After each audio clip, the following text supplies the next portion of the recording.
Assalamu alaikum, barkanmu da sake saduwa a wannan channel mai albarka. A wannan bidiyo zan nuna muku ne yadda za ku samu 1 gig a naira 100, 2 gig a naira 200, 3 gig a naira 300 a layin ku na Airtel. Kamar yadda wannan channel mai albarka ta yi alƙawari cewa inda an samu latest update na data mai sauƙi za mu daga sanar muku a wannan channel mai albarka.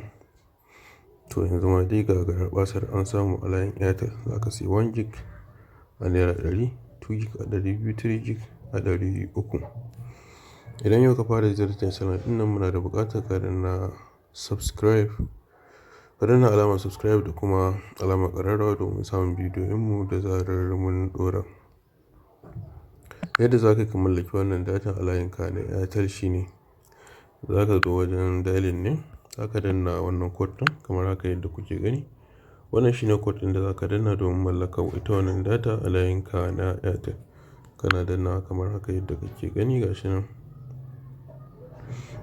kamar yadda kuke gani, a special data gashi nan 1 gig at 100 naira 5 days. 5 days wannan data take ta expire kamar yadda kuke gani.